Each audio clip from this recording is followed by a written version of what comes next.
Hello my lovely friends, চলে এলাম আরও একটা নতুন রেসিপি নিয়ে। আজকের রেসিপিটা ছোট থেকে বড় সকলের খুবই পছন্দের, সাথে অবশ্যই থাকবে অনেক টিপস অ্যান্ড ট্রিক্স। আগের ভিডিওতে তোমাদের একটা মাটনের রেসিপি শেয়ার করেছি, তাহলে তার সাথে পোলাওয়ের রেসিপিটাও তো শেয়ার করতে হবেই। তাই আজকের রেসিপি বাসন্তী পোলাও। আর সবাইকে আমার চ্যানেলে স্বাগত। আশা করছি তোমরা সকলেই খুব ভালো আছো। আমি এখানে 300 গ্রাম গোবিন্দভোগ চাল নিয়েছি। এবার সেটাকে ভালো করে ধুয়ে নিচ্ছি। ধোয়া হয়ে গেলে জলটা ছেঁকে একটা থালাতে চালটাকে 30 মিনিটের জন্য এইভাবে ছড়িয়ে শুকিয়ে নেব।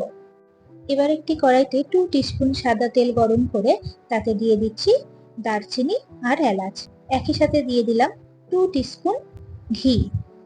তারই সাথে দিয়ে দিচ্ছি 30 গ্রাম কাজু ও কিশমিশ।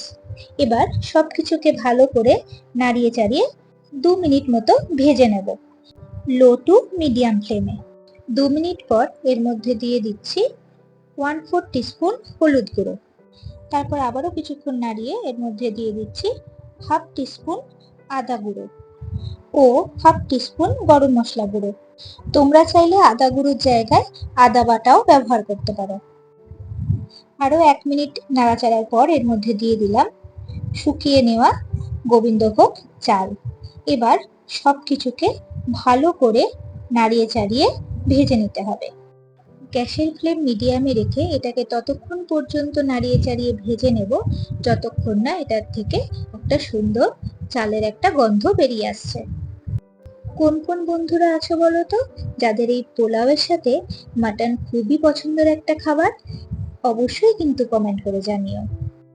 আজকের এই পোলাওয়ের রেসিপিটা দেখার পর দেখবে কতটাই সহজে তোমরা এটা বাড়িতে চটপট বানিয়ে নিতে পারছো।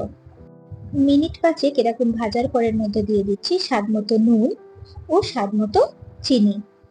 আমি এখানে 2 টিস্পুন চিনি ব্যবহার করেছি, তোমরা তোমাদের পরিমাণ বুঝে ব্যবহার করবে। আরো 2 মিনিট মতো ভাজার পর এর মধ্যে দিয়ে দেব 600 মিলি জল, মানে যতটা চাল তার দ্বিগুণ জল এখানে ব্যবহার করতে হবে। এবার এটাকে ভালো করে মিশিয়ে দিয়ে 5 মিনিট মতো হাই ফ্লেমে ঢাকা দিয়ে ফুটতে দেবো। ফুটে গেলেই আবারও একবার এইভাবে খুন্তি দিয়ে নাড়িয়ে দেবো। তারপর আবার একবার ঢাকা দিয়ে 10 থেকে 15 মিনিট লো ফ্লেমে ফুটতে দেবো। 15 মিনিট হয়ে গেলে ঢাকনাটা তুলে এটাকে একবার ভালোভাবে নাড়িয়ে দেবো। দেখতেই পাচ্ছ কতটা ঝুরঝুরে হয়েছে। এটা গরম অবস্থায় এরকম ভিজে ভিজে থাকে, কিন্তু এটা যত ঠান্ডা হবে ততই এটা ঝুরঝুরে হতে থাকবে। হালকা হাতে ভালো করে নাড়িয়ে দেওয়ার পর গ্যাসের ফ্লেম অফ করে দিয়ে এটাকে ঠান্ডা হওয়া অবধি আবারও ঢেকে রেখে দেব। আমার আজকের এই রেসিপিটা আশা করি তোমাদের ভালো লাগবে।